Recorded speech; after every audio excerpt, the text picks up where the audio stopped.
Buenas tardes. Hace unas semanas, cuando empezábamos a vivir este periodo de confinamiento, surgió de un grupo de profesores la idea de abrir un foro de debate sobre la situación tan excepcional por la que estábamos atravesando. Y nos pareció que nuestra universidad, que cuenta con muchos y muy buenos expertos en todas las materias, podía aprovechar ese conocimiento para poner algo de claridad a muchas de las preguntas que nos estamos planteando. Este ciclo de conferencias pretende abrir el campus de la ciudadanía a todos los ciudadanos. ¿Qué es lo que la universidad puede aportar en un momento como este? Lo de siempre, conocimiento. Conocimiento en investigación, pero también conocimiento en divulgación y aclaración de la situación. El campus de la ciudadanía quiere poner el conocimiento de la Universidad de Santiago al alcance de los ciudadanos. Y también es una oportunidad para conocernos a nosotros mismos, para saber que tenemos especialistas en tantos campos de interés en una situación como esta. Saber sobre la pandemia, sobre las estrategias ante la crisis, sobre cómo los matemáticos construyen los modelos de predicción, sobre cómo los epidemiólogos los tratan, sobre los aspectos legales ligados a esta situación, sobre cómo va a afectar este tiempo sin colegio en los niños, y a eso nos vamos a dedicar en los próximos días. Con este objetivo y con este espíritu iniciamos este ciclo de conferencias sobre la crisis del COVID-19. Y empezamos con la conferencia del profesor Juan Gestal. Juan Gestal nos va a hablar sobre el regreso a la normalidad tras la epidemia del COVID-19. El profesor Gestal es catedrático de Medicina Preventiva y Salud Pública de la Universidad de Santiago, ahora mismo es profesor emérito, y entre otros muchos cargos a lo largo de su trayectoria académica y profesional ha sido director xeral de Salud Pública de la Xunta de Galicia y también decano de la Facultad de Medicina entre los años 2011 y 2017. Muy buenas tardes, Juan. Te damos la bienvenida a este ciclo de conferencias y te agradecemos mucho el haber aceptado la invitación a participar y a empezar en este ciclo. Te damos la palabra a partir de ahora. Bueno, muchas gracias, buenas tardes ante todo, y bueno, yo muy complacido de participar en este ciclo, agradecido de que me hayáis invitado, porque cuando a uno le llaman para trabajar, eso es algo desagradable, por ejemplo, corregir exámenes, pero cuando a uno le llaman para hablar de lo que le gusta, pues eso no es trabajo, es un placer, y bueno, pues para mí es un placer el participar y hablar de este tema. El tema de los coronavirus es un tema que nosotros conocemos ya desde mediados del siglo pasado, pero que vamos a tener ya pues un conocimiento mayor a principios de este siglo. La primera pandemia del siglo XXI es la pandemia del SARS. Esta pandemia, pues en el 2002-2003 ocasionó pues unos 8.000 y pico de casos y cerca de 1.700 y pico, 800 defunciones. Otro coronavirus también vamos a conocerlo en 2012, el coronavirus responsable del MERS, del síndrome respiratorio de Oriente Medio. Este tiene una letalidad muy alta, de un 35%. En el caso del SARS, la letalidad andaba por el 9, el 10%. Bueno, pero ahora, en el 2020, que parece que es un año que los astros no se han combinado bien, un año malo, pues nos aparece allá por Wuhan. A finales del 19, en diciembre, a partir del 8 de diciembre, que parece que fue la fecha en la que se presentó la primera de las neumonías, y de lo que se tiene conocimiento, pues el 31 de diciembre, China comunica la existencia de una epidemia de neumonías, la neumonía de Wuhan, y bueno, ya rápidamente se sabe que es por un coronavirus, ya se conoce enseguida el genoma, se pone a disposición de todos los investigadores, rápidamente comienza ya a extenderse a otros países los casos y bueno, todo esto lo hemos vivido y por tanto todo el mundo lo sabe perfectamente cómo es, que se analiza, se piensa cuál es su origen, se ve un poco como todos los coronavirus que van a ser los murciélagos, el reservorio, pero hace falta pues unos cambios. El virus de los murciélagos no se fija bien a los receptores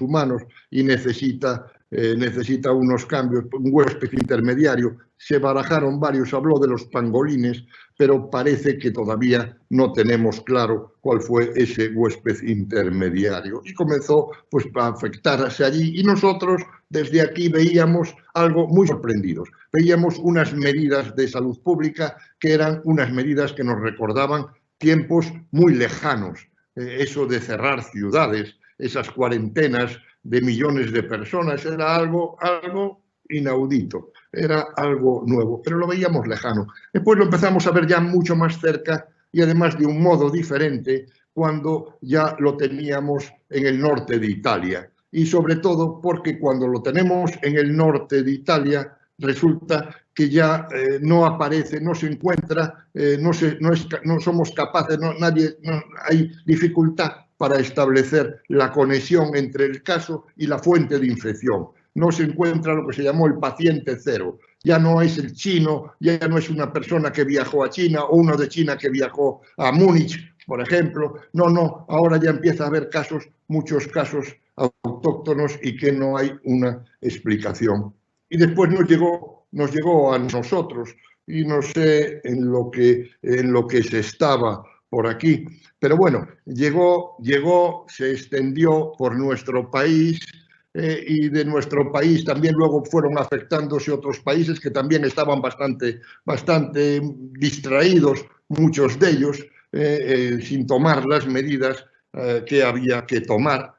Claro, era todo muy nuevo y llega también a las Américas y bueno, y en el momento actual está ya empezando con el otoño, empezando a extenderse al hemisferio sur. Miré los datos de hoy, 1.773.084 casos confirmados a nivel mundial y 111.652 muertos. En España, pues ya cerca de los 170.000 y cerca de los 17.500 muertos. Y en Galicia, cerca de los 7.500 casos y 372 fallecidos.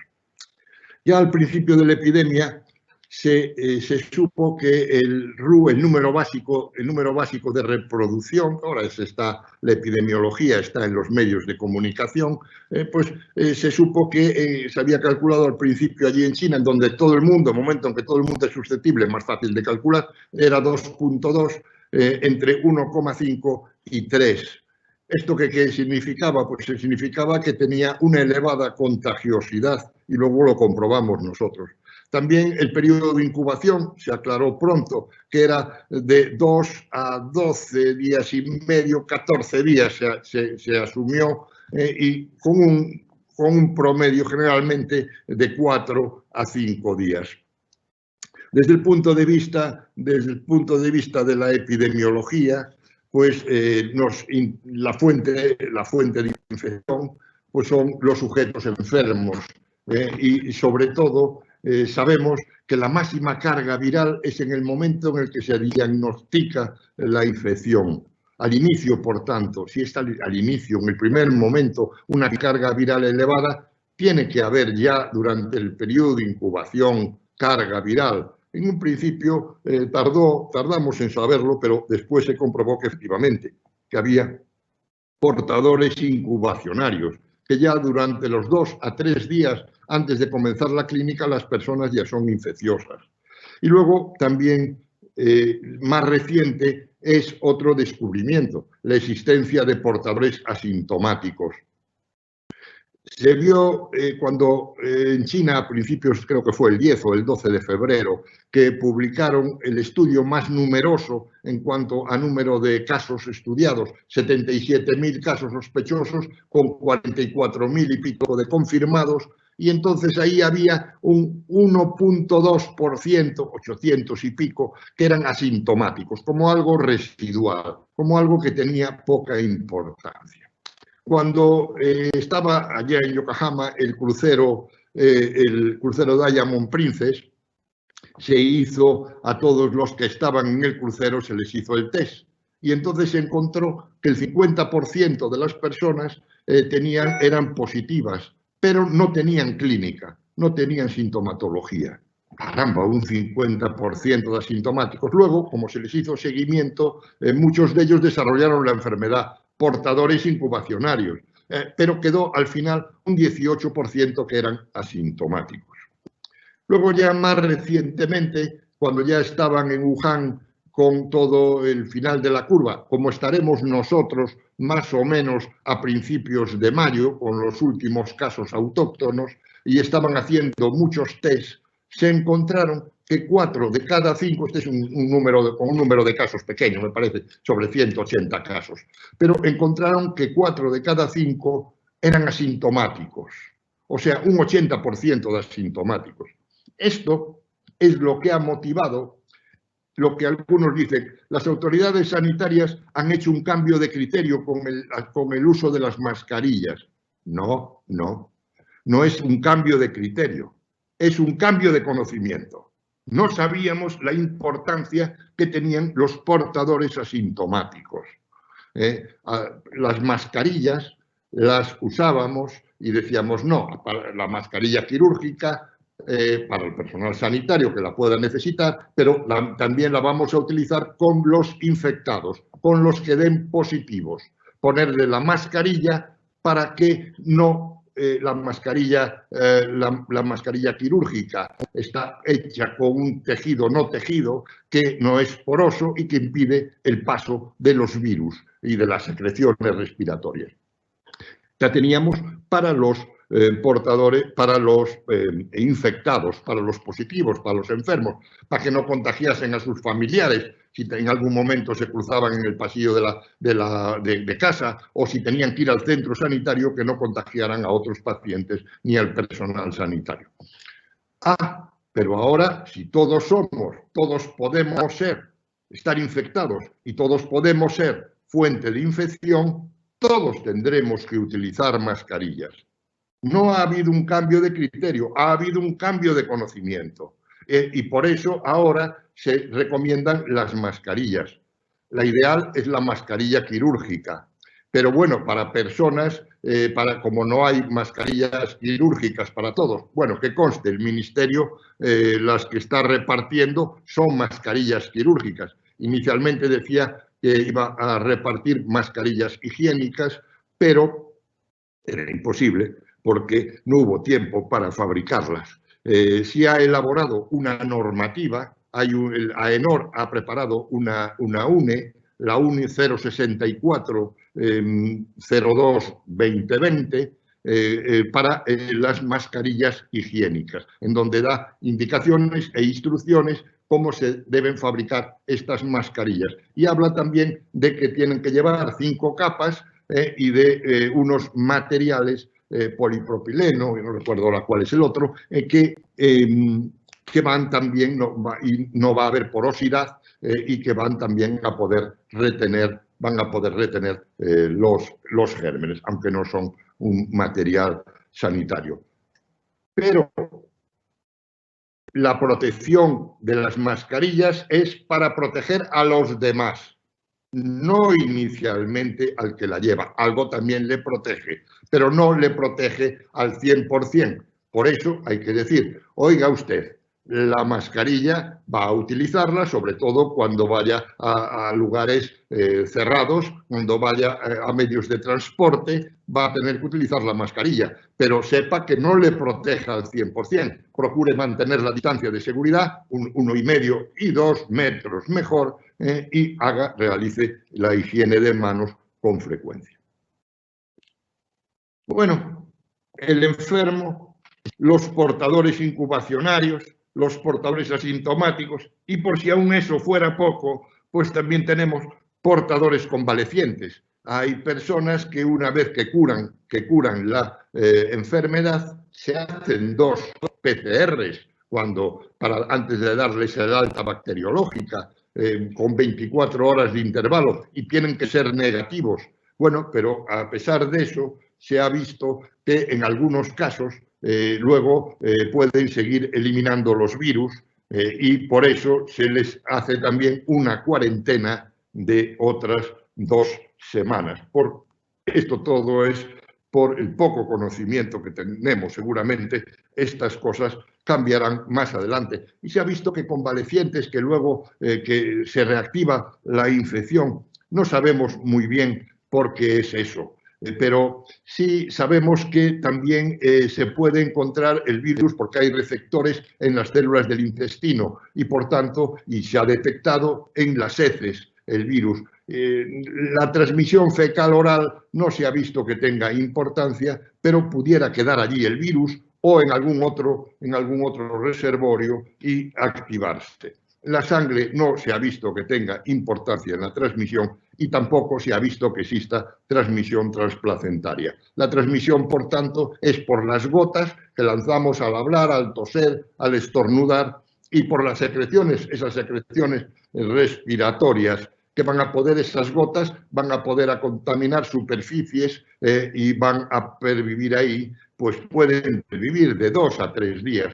Por eso es muy importante todo el tema de la limpieza y todo el tema de la desinfección, sin volverse hipocondríaco, sin hacer de eso tampoco una cosa fuera de lugar. Pero sí, en lugares comunes, etcétera, sí que hay que hacer. Por eso vemos esas desinfecciones que se están haciendo, que son importantes.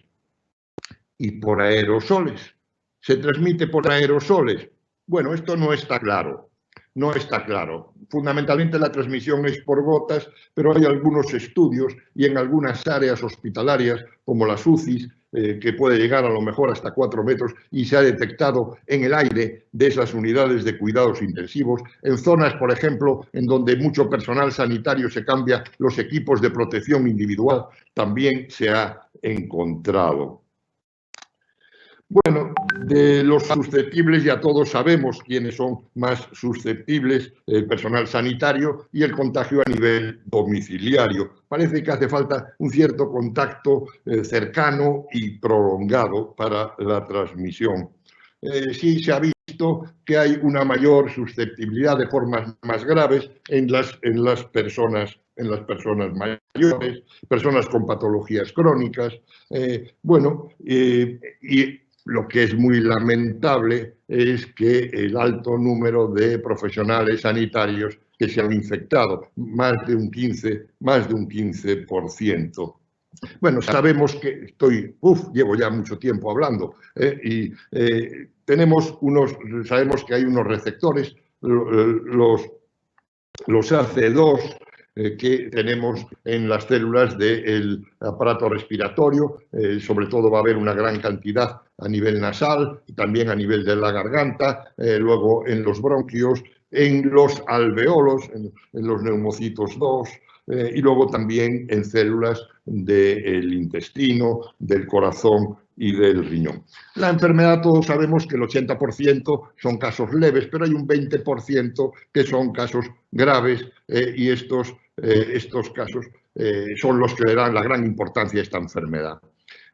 Esta enfermedad tiene una secuencia temporal. La primera semana hay una gran carga viral, es un cuadro más rinofaríngeo.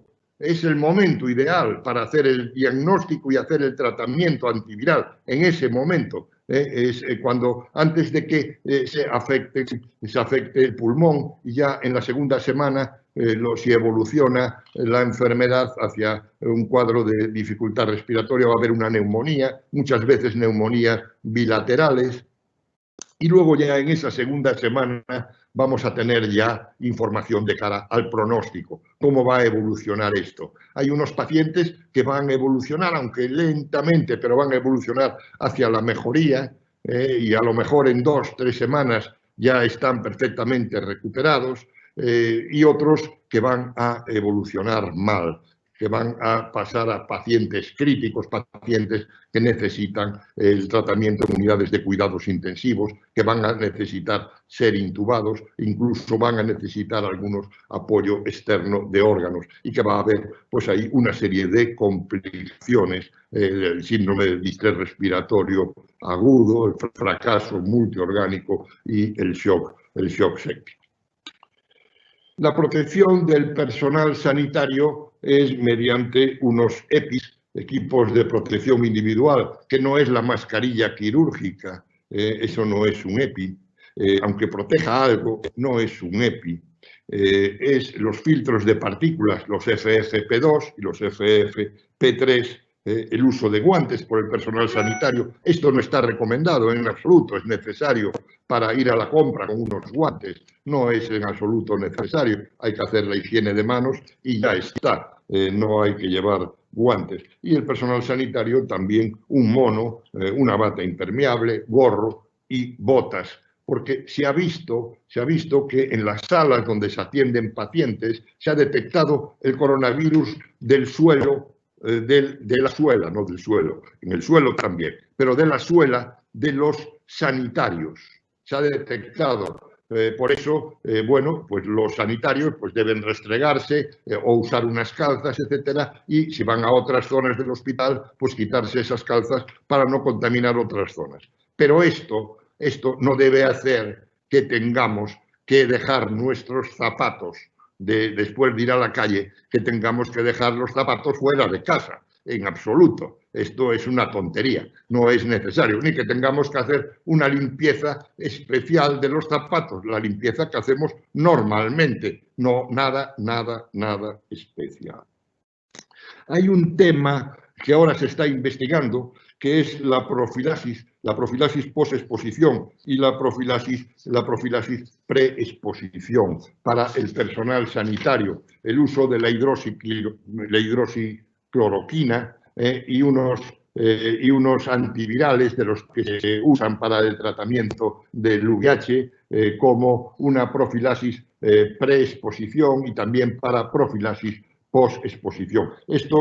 Hay muchos ensayos clínicos. Realmente del COVID en el Clinical Trial del gobierno de los Estados Unidos, la base de datos con todos los estudios clínicos financiados con fondos públicos y privados que se están realizando en todo el mundo, hay 400, bueno, había, porque esto supongo que cambiará, esto lo debí de mirar a 2 o 3 días, y había 440 estudios, y 18 eran estudios de quimioprofilaxis, para poder utilizarla después de una exposición en el personal sanitario, el tratamiento con hidroxicloroquina y qué sé yo, pues el darunavir y el cobicistat, por ejemplo, o el lopinavir y ritonavir, como un tratamiento post-exposición, y luego también se están ensayando otra serie de fármacos, muchos son estos, para ver el resultado en la preexposición.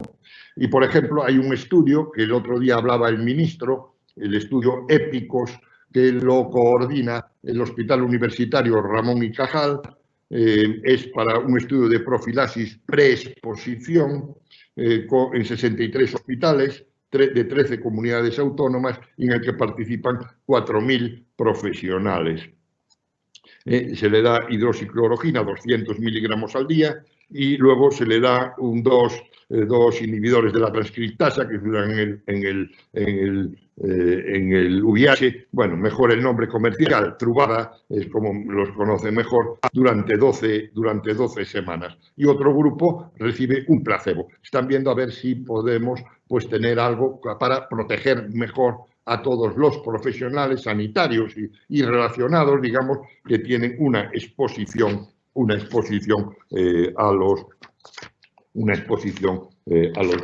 virus. También se está trabajando en el desarrollo de vacunas. Hay unos 20, al menos 20 grupos con trabajos muy adelantados, y hay, digamos, tres líneas principales de trabajo. Unas en la utilización de la proteína S, la de la espícula de esa corona del virus, la proteína S recombinante purificada, la utilización de proteína S, pero que la vaya a expresar in vivo vectores virales, el virus, por ejemplo, de la estomatitis vesicular, o adenovirus humanos, adenovirus de chimpancé, que ya hay experiencias. Bueno, de todas estos hay experiencias. Y luego vacunas basadas en ácidos nucleicos, las vacunas de mensaje, van a ser las que primero lleguen. Bueno, Esto era lo que, bueno, y me corté mucho porque me estaba pasando, y ya de la hora, de los 20 minutos ya me pasé, pero hemos llegado al pico. La conferencia a lo mejor tenía que empezar aquí. ¿Y ahora qué tenemos que hacer? Ahora qué tenemos que hacer. El pico ya quedó atrás. El pico, se estaba hablando del pico, pasó el pico y no se enteraron de cuándo pasaba el pico. El pico a nivel nacional pasó a finales de noviembre, a finales, ya no sé qué mes vivimos, a finales de marzo, y aquí en Galicia el 2 o el 3 de abril. Fue cuando se alcanzó ese pico, que no fue un pico, que fue una meseta, y esta meseta pues la hemos armado todos los que estamos confinados. Hemos ayudado a que no tuviera esa pendiente y que en vez de ser una curva apuntada fuera ahí con esa importante meseta que permitió que, por ejemplo, aquí en Galicia ya no se sobrecargase la atención sanitaria, que no hubiera problemas en las UCIs, ni siquiera en la atención en planta, y que, bueno, en Madrid sí que hubo problema, mucha sobrecarga, pero tampoco esa sobrecarga tan grande que podría haberse producido de no haber tenido lugar el confinamiento. Bien, y ahora, bueno, pues ahora es el momento, ya todo el mundo lo sabe, es el momento de los test, de hacer muchos test. Ahora, para acabar con esta infección, tenemos que localizar a todos los infectados, al máximo número posible de infectados, y localizarlos, tratarlos, buscar los contactos, los convivientes, y tratarlos y aislarlos durante el tiempo en el que puedan ser infecciosos o ponerlos en cuarentena. Tenemos que confinar. Nosotros estamos confinados, pues hay que confinar el virus, hacerlo desaparecer, que deje de transmitirse en nuestra comunidad. Es muy difícil, pero hay que hacer muchos test. Son las medidas tradicionales de salud pública. Algún país, como Corea del Sur, se basó fundamentalmente en esta realización de estos test para controlar la enfermedad. Luego, también tenemos que saber cuál es nuestra situación.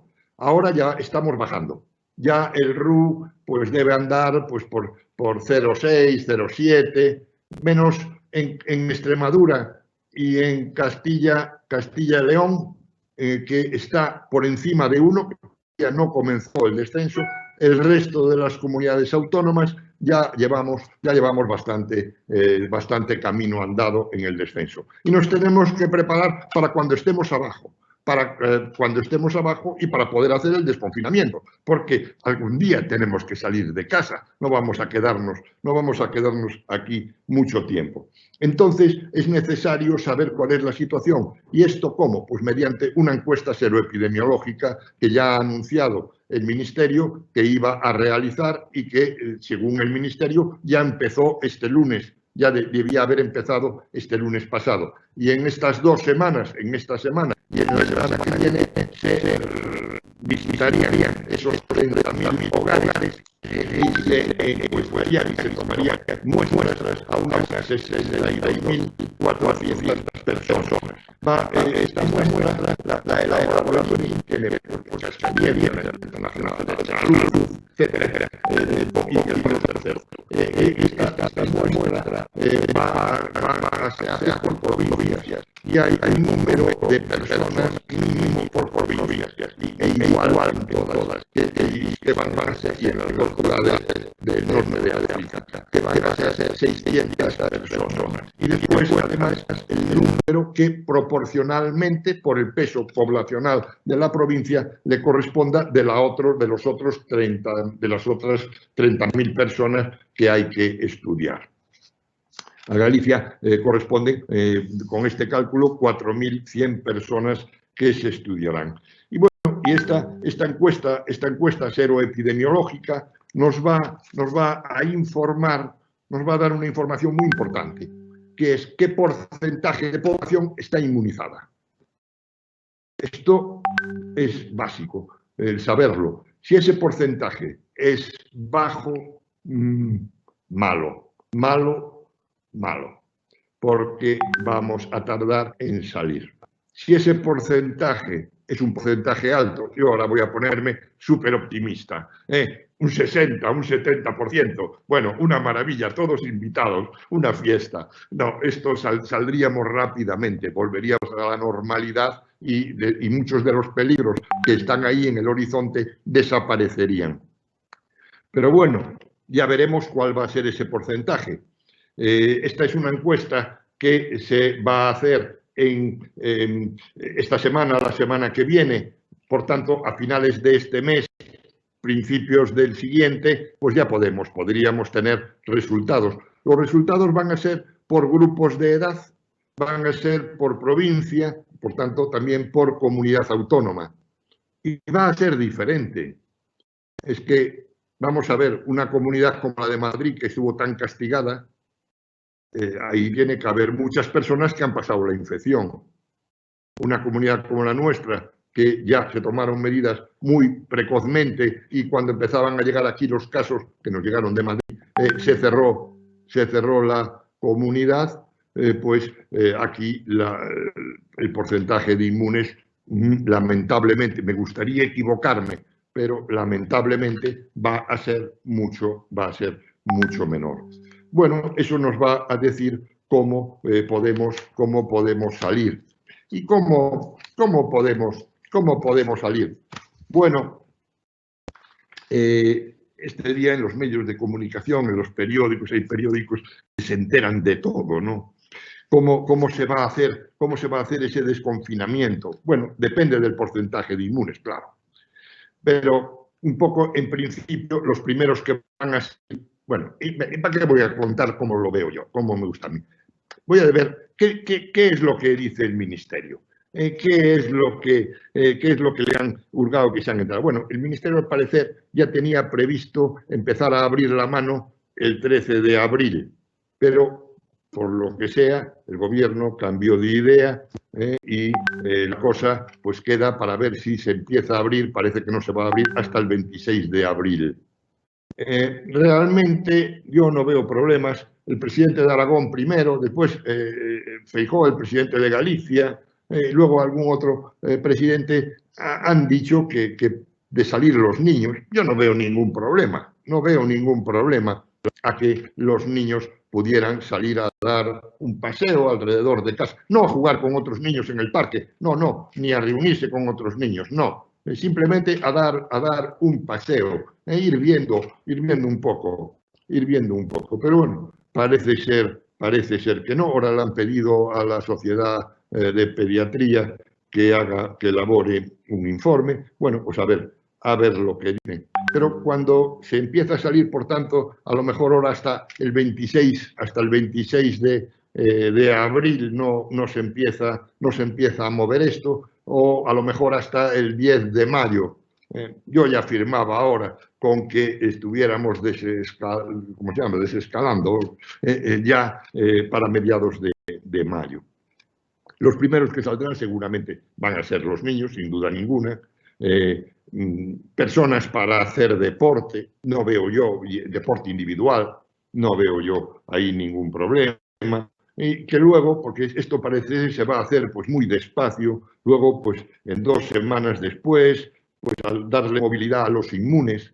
Sería muy interesante, en Alemania lo están pensando hacer y en el Reino Unido también, en China se ha hecho, en algún otro país de allí, un carnet de inmunes. El darle un carné a las personas que se le hace el test y ya tienen anticuerpos que están protegidos. Entonces, darle un carné porque esa persona puede moverse. Luego vendrá, dice el documento ese al que tuvieron acceso, que otros colectivos, apertura de parques para paseos individuales y la vuelta al trabajo de las actividades paralizadas. Algo lento, muy gradual, monitorizado.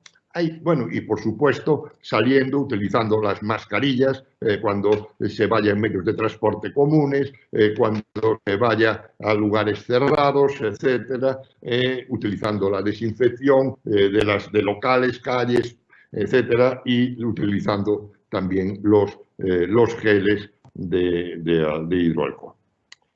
El problema que tenemos ahora, bueno, tenemos más problemas, no entro en el económico, pero de los problemas que tenemos ahora está el tema de que si el porcentaje de inmunes es bajo, está ahí la amenaza. Ahora viene el verano no le va bien a estos virus respiratorios, porque a estos virus respiratorios la humedad relativa alta les va muy mal. Y algo también mal también les va las radiaciones infrarrojas.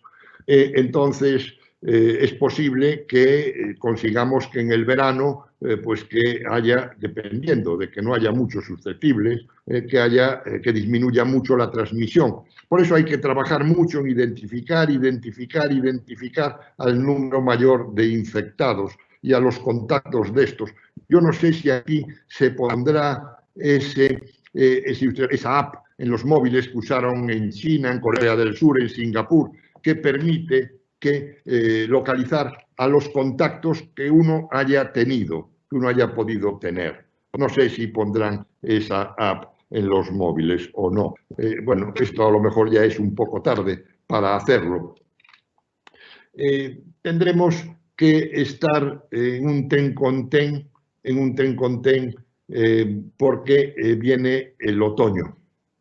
Y el otoño y el invierno ya son condiciones ambientales favorables para estos virus. Y si somos un porcentaje alto los susceptibles, entonces tendremos que adoptar medidas de precaución para evitar que en el otoño e invierno pueda producirse un rebrote.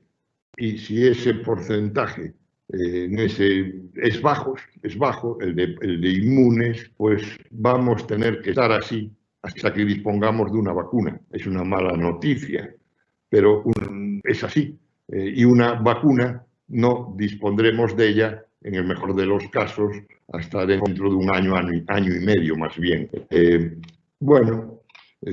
Yo espero equivocarme en algunas de estas cosas, en el sentido de que mucho antes se pueda normalizar la vida. Una vida que para normalizarla también tenemos que cambiar. Bueno, hemos cambiado. Seguro que no nos vamos a comportar como antes. Seguro que eso de dar la mano ya no va a ser tan frecuente. Seguro que mantendremos distancias de seguridad. Seguro que nos lavaremos más las manos, o sea, que van a quedar algunos hábitos. Pero seguro también vamos a tener muchos miedos. Y contra esos miedos también tenemos que luchar.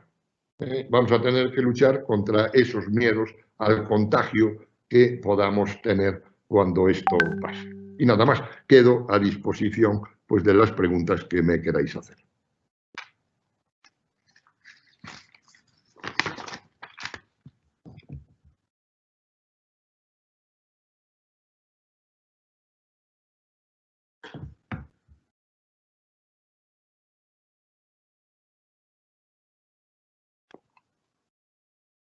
Tengo que abrir yo algo para las preguntas. Mostrar preguntas. Aquí hay. Preguntas hay. Vamos a ver la primera. ¿Qué normalidades se pode esperar mentre non se desenvolva unha vacina axeitada e non se teña unha idea máis ou menos real? Pois acabo de comentar que realmente vamos a ter que andar con moitas precaucións e, sobre todo, as persoas maiores van a necesitar, e as persoas con patoloxías crónicas de risco van a necesitar protexerse máis. Si mañana se pudiera salir de nuevo a la calle como antes del confinamiento, volveríamos a estar en la misma situación que ahora. Sanidad colapsada, muchos infectados y muchos muertos. Bueno, aún estamos en la fase de bajada de la curva. aún estamos en la fase del confinamiento. No es el momento mañana de salir a la calle. Mañana podrían salir nuestros niños, desde mi punto de vista, y mañana se podría salir a correr o a dar una vuelta en bicicleta, pero actividades individuales, esas se podrían hacer, pero bueno, no, de momento no las autorizan. Si ya padecí el virus, ¿puedo volver a infectarme? Pues vamos a ver, no sabemos mucho, pero bueno, lo que sabemos de las infecciones es que dejan una inmunidad. No sabemos la duración de esta inmunidad, y eso lo iremos sabiendo con el tiempo, pero lo más probable en principio es que no. Si luego se modificase el virus, viniera pues otra cepa, otra variante del virus. Estos virus ARN son unos virus que cuando se multiplican cometen errores y van introduciendo cambios, pero de momento la información que yo he podido leer, de momento ha habido cambios, pero ninguno que tenga trascendencia epidemiológica. ¿Qué opinión le merece la inicial actitud de Boris Johnson, aconsejado por los epidemiólogos de cabecera, de alcanzar la inmunidad de grupo? Hombre, bueno, pobre. La verdad que ya ha llevado su castigo. Ya ha llevado su castigo, claro. No se puede exponer a toda la población a que se infecte, que pueda padecer formas graves de la enfermedad, que esta no es ninguna enfermedad, no es una gripe, y también hay que exponer a la gente, pero esto tiene una letalidad, cuando sea al final seguramente será de 3 a 10 veces más que la de la gripe. No tenía mucha lógica, y bueno, ya él y otros países ya han cambiado. ¿Qué opinión le merece la inicial actitud? Ya está. Respecto a las medidas adoptadas contra la pandemia en Europa, especialmente no Estado español, considera que se debe ter adoptado peche de comunidades autónomas concretas, as chamadas zona cero, o comenzo falouse da posibilidade de pechar Madrid, ao que as autoridades locais e regionais responderon cun contundencia que non se faría, considera que non pechar antes os principais focos de contaminación dos motivos de expansión, considera que motivos políticos. Vamos a ver, esta enfermidade ten estas actividades, estas accións de peches teñen unhas consecuencias económicas importantes. Os que teñen que gobernarnos pois teñen que sopesar unhas cousas e outras. Pero o marxen deso, de ese sopesar, podese acertar ou non acertar. Eu creo que hubiera sido acertado pechar Madrid. Desde logo, vendo desde Galicia, totalmente acertado. A nosotros o primeiro caso chegou a Coruña unha persoa que viña a unha entrevista de traballo, viña de Madrid. Logo, en Vigo, unha familia viñan de Madrid. Logo, os estudiantes, cando se pecharon as universidades, viñan de Madrid. E despois, as persoas que foron os viaxes do inserso. Eu xa, de momento, ainda non me apunto eses viaxes que me dan moito medo. Buenas tardes, dos preguntas. Dado el porcentaje de asintomáticos se menciona y la necesidad de que un porcentaje de la población haya estado en contacto con el COVID para que disminuya la posibilidad de un rebote generalizado, ¿es plausible pensar que vamos a iniciar el curso con las aulas llenas? Se debería pensar en un modelo mixto para el primer trimestre del nuevo curso, tipo UNED. Con la información a la fecha de hoy, ¿qué escenario deberíamos considerar como más probable? ¿Qué normas y procedimientos son los más probables que se pongan en marcha en cocinas, comedores? Bueno, si tuviéramos ahora los datos de la encuesta seroepidemiológica, yo me atrevería a decir algo. Si hay por ejemplo, un 40%, si hay un 40% de población inmune, yo creo que sí que se podría abrir el curso, quizás con más distancia en las aulas, ¿no? Pero bueno, no está de más el tener previsto pues un modelo mixto para empezar el curso. ¿Piensa usted que con unos datos favorables el estudio epidemiológico se vaya a llevar a cabo durante esta semana? ¿El gobierno valoraría finalizar el estado de alarma este 26 de abril o una medida de confinamiento? La segunda vivienda es un riesgo potencial a contagiarse. No, yo voy a empezar por el final. ¿Los desplazamientos a segundas viviendas es un riesgo? Yo creo que no. Lo que pasa es que los seres humanos somos un poco talibanes.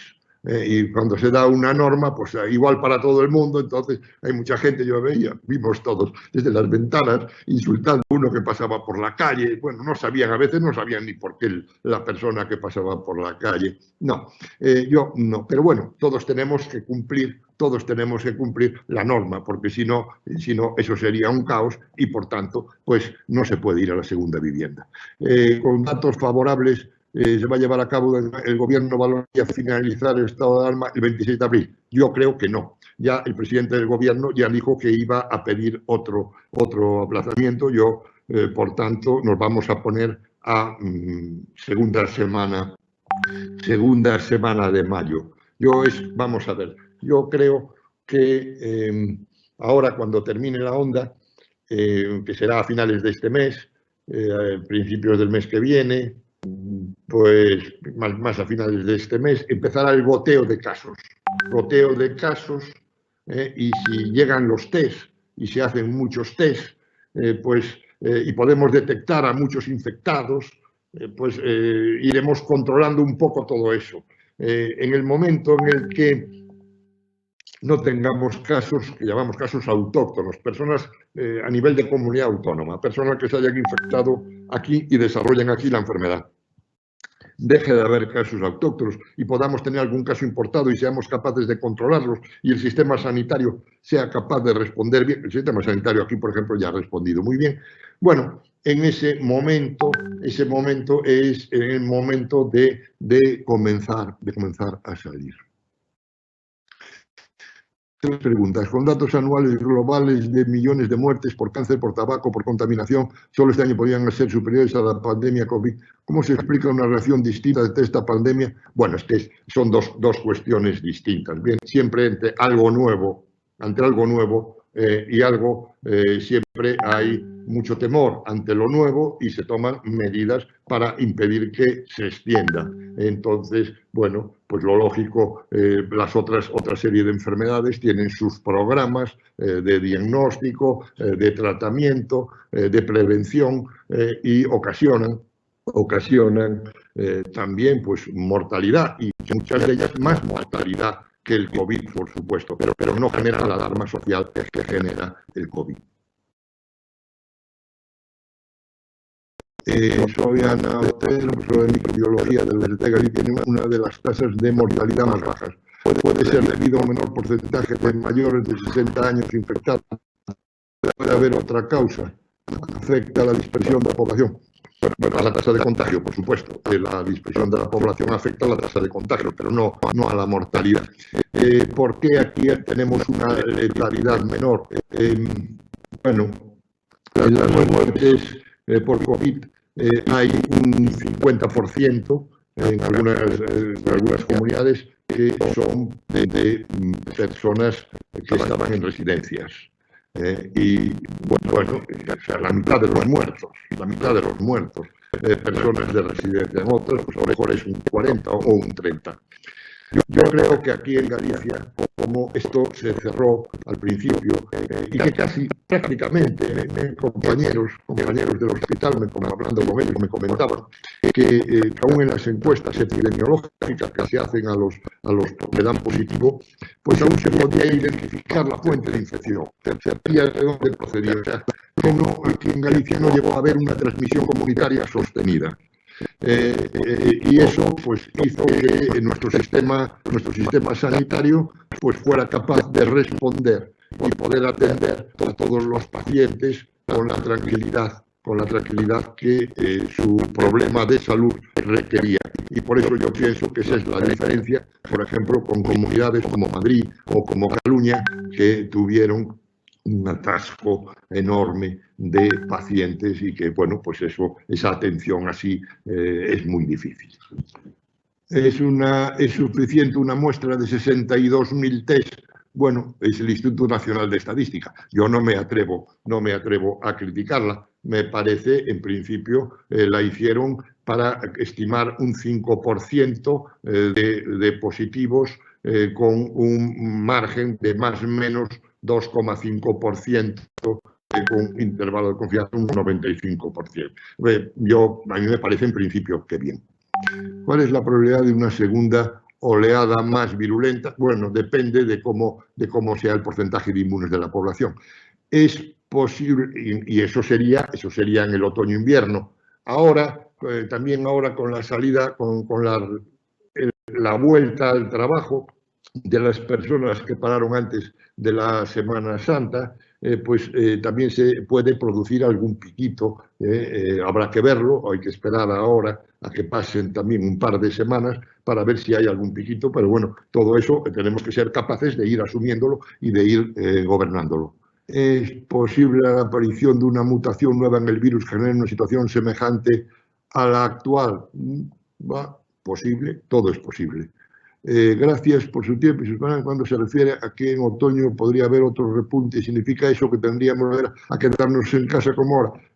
Pues a lo mejor los mayores y las personas con patologías crónicas. ¿Cree usted posible que vuelvan a abrir antes de la vacuna los locales de restauración?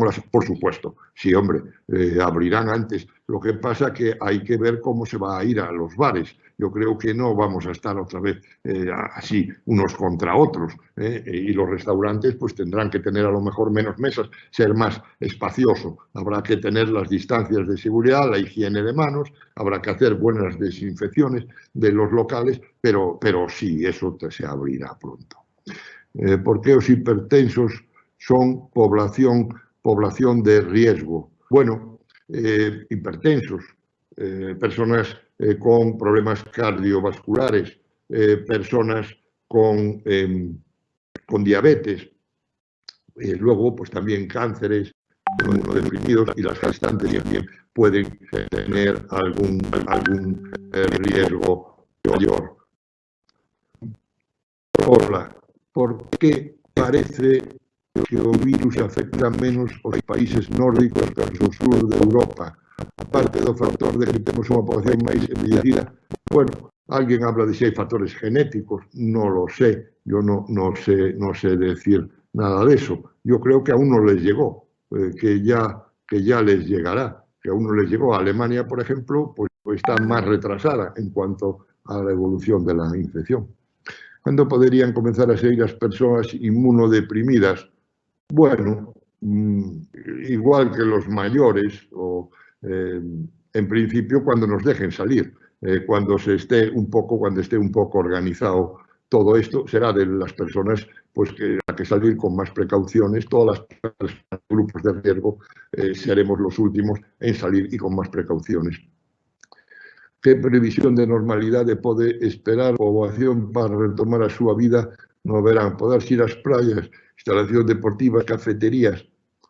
Ai, xa me gustaría ir á praia, pero no sé,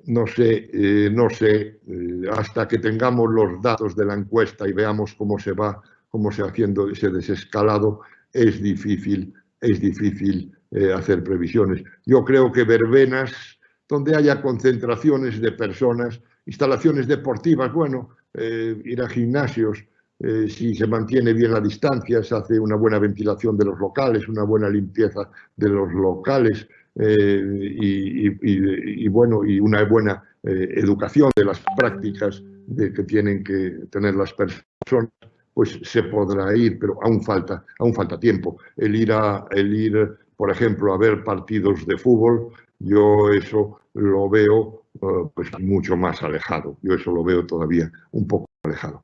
Dada la situación, ¿se podrán realizar los exámenes de manera presencial en las fechas previstas? Lo veo difícil, lo veo difícil, no lo sé, pero lo veo difícil porque estamos hablando de que si se va a empezar a mover esto a mediados de mayo, los exámenes tendrán que ser en la segunda quincena de junio, como muy tarde. Se hablaba de otras fechas para los exámenes en agosto, no sé, bueno, pero eso ya no sé decir. Estáse a investigar casos de síntomas dermatolóxicos, sí, como sabañones, sí, nas más, os hombres, podía estar a enmascarar con síntomas de otras enfermedades como artritis, afectada al confinamiento, poca movilidad. Yo no sé decirle, pero se ha visto que sí hay distintos trabajos con descripciones de estas alteraciones dermatológicas. Esto es de lo último que hemos ido conociendo y se irán conociendo muchas más cosas y otras lesiones también que producen, otros virus también dan manifestaciones cutáneas. ¿Cree que é posible que se deben unhas oposicións de ensino ou exámenes como a ABAU? Non sei en que data sería eso, pero desde logo hasta despois do verán como moi pronto. En que momento cree que de unha forma controlada e segura se podría ver a los familiares dentro de unha provincia o comunidade autónoma? Bueno, a mí ya me gustaría ver a mis nietos. Los veo, pero tocarlos. Pero bueno, a ver, habrá que esperar un poco a que se vaya haciendo el desescalado, no hay una fecha. Se están realizando estudios acerca de la posible relación de este virus con la hemoglobina ferritina, la manera completamente de forma de tratar con el virus. Bueno, hombre, una de las complicaciones importantes que produce esta enfermedad no es el virus en sí, es la reacción del cuerpo, la reacción de nuestro organismo al virus, es el síndrome macrofágico, ese síndrome que va a provocar una liberación. Primero hay, por la llegada del virus, una gran producción de linfocitos. Luego esta gran cantidad de linfocitos producen interferón gamma, y este interferón gamma hace que los macrófagos produzcan una gran liberación de citoquinas, y estas citoquinas de todos los procesos inflamatorios van a causar una inflamación pulmonar muy importante. Y también esa afectación de los macrófagos, por ahí está el tema de la ferritina. El valor de la determinación de la ferritina es muy importante para el pronóstico y para el tratamiento de los pacientes, pero más marca el pronóstico, y también pues que se vaya a producir un proceso trombótico, también estimulado por los macrófagos, y que va a dar lugar a que se produzca una fibrinolisis y esa fibrina se descomponga, y hay también otro marcador importante también para el pronóstico, que es el dímero D. Y bueno, y obviamente el tratar estas complicaciones es muy importante, claro, porque además son marcadores de muy mal pronóstico. Perdona, salió cortado, repito, hay diferentes serotipos de virus. Si es así, la vacuna que se vaya a desarrollar, bueno, yo no conozco que existan diferentes serotipos del virus. En relación ao regreso a normalidade dos nenos a escola primaria e secundaria, como se plantea ou como aconsellas que se deba realizar? Bueno, en cuanto se pueda, a ver si a la vuelta del verano se puede ya normalizar la enseñanza. El ejercicio aeróbico se recomienda para prevenir muchas enfermedades. De hecho, se sigue permitiendo en otros países, porque en España no se permite salir a correr o montar en bici. Bueno, la verdad que se podía permitir. Lo que pasa es que como somos tan indisciplinados, los españoles somos bastante indisciplinados, ¿no? Lo vemos por todos estos simpáticos que salen con una bolsa de basura y se ponen de pie, caminan y luego se agachan para parecer una bolsa de basura o salen disfrazados. Bueno, nos falta un poco de formalidad, pero bueno, se podría perfectamente. Yo no veo que haya ningún problema en practicar deportes, porque de lo que se trata es de evitar el estar en contacto con otras personas, nada más. ¿Cuál su opinión sobre las mascarillas caseiras? Bueno, mascarillas caseiras a falta de pan, pero nada más que eso. Nos van a proteger pues, de las gotas, de las secreciones, pero no, son porosas, son tejidos porosos, y esos tejidos porosos pues van a permitir el paso de los virus. No nos van a proteger mucho frente al paso de los virus, pero algo siempre nos van a proteger más que no llevarla. Bueno, y ya no hay más preguntas, por lo que yo veo aquí. ¿Qué tengo que hacer ahora? Cierro las preguntas.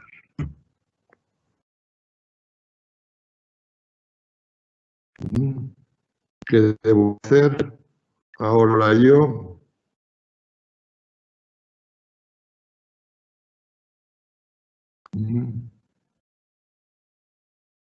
Micrófono. No tengo yo. Corto. Sí. Muchísimas gracias por tu charla, por tu conferencia, súper interesante, por todas las preguntas que te han hecho, tan interesantes también, y que, bueno, que arrojan bastante luz a muchas de las dudas y de las inquietudes que tenemos todos en este momento. Quedan todavía aquí abiertas algunas otras preguntas, pero bueno, en muchas de ellas vienen a redundar algunas de las cuestiones que ya has hablado en su momento, ¿no? Por ejemplo, en el caso de un rebrote por culpa de los asintomáticos, ¿cuál es la dificultad para conocer realmente cuáles son los asintomáticos? Creo que eso también ya has respondido. O cuáles pueden ser las causas de un segundo brote en otoño, por ejemplo. Bueno, son algunas de estas cuestiones que ya has tratado de alguna manera, ¿no? Sí, bueno, lo de los asintomáticos es que realicemos muchos test, el mayor número posible de test, lo ideal 2.700.000 test, para que todos tuviéramos nuestro test, sería magnífico. Eso depende de la disponibilidad de los test. Y por otra parte, pues el porcentaje de la segunda pregunta era la segunda parte de la pregunta. La posibilidad de que hubiera un nuevo brote en otoño. Bueno, pues todo el brote en otoño depende de que haya un número de susceptibles. Si el porcentaje de inmunes es menor de un 40%, pues posiblemente pueda haberlo. Habrá que tomar todas las precauciones con mucha vigilancia epidemiológica y haciendo mucho esfuerzo para localizar a todos los infectados que pueda haber en la comunidad. Cuando fue del SARS en el 2002-2003, se controló y desapareció. Es una enfermedad que se eliminó, no volvió a haber nunca más SARS. ¿Y eso por qué? Porque se hizo lo mismo que, o sea, las medidas tradicionales de salud pública, identificar casos, el aislarlos, el tratarlos, pero allí en el SARS los casos eran casos graves y no eran infecciosos hasta que tenían la enfermedad, y una enfermedad grave. Entonces eran fácilmente localizables y fue fácil el rodearlos y el eliminar la transmisión. Aquí los asintomáticos nos están fastidiando un poco para poder hacer eso. Bueno, Juan, pues aunque hay todavía preguntas pendientes, yo creo que... Yo no tengo problema. ¿Dónde se hace otra vez las preguntas? Mira, te leo una última y creo que ya te vamos a dejar descansar. Hay una de Sandra Caseiro que dice: las personas inmunes pueden propagar el virus y el virus muta, y si el virus muta, las vacunas seguirían siendo eficaces. Muy interesante y clara la charla, gracias. No, las personas inmunes no van a transmitir el virus. Las personas inmunes ya no van a transmitir el virus. Si el virus muta, las vacunas... Bueno, yo quería decir de las vacunas que no nos muramos de éxito, porque ahora la mayoría de las vacunas, aún algunas están todavía en la fase de estudios en animales, y otras ya pasaron a la experimentación humana, ¿no? Y claro, hay ahí la fase 1, la 2 y la 3. En la fase 3 hay que hacer estudios poblacionales muy amplios. Cuando llegue ese momento, si la enfermedad conseguimos hacerla desaparecer, a lo cual yo me apunto, conseguimos hacerla desaparecer, no vamos a tener población en donde probar la vacuna.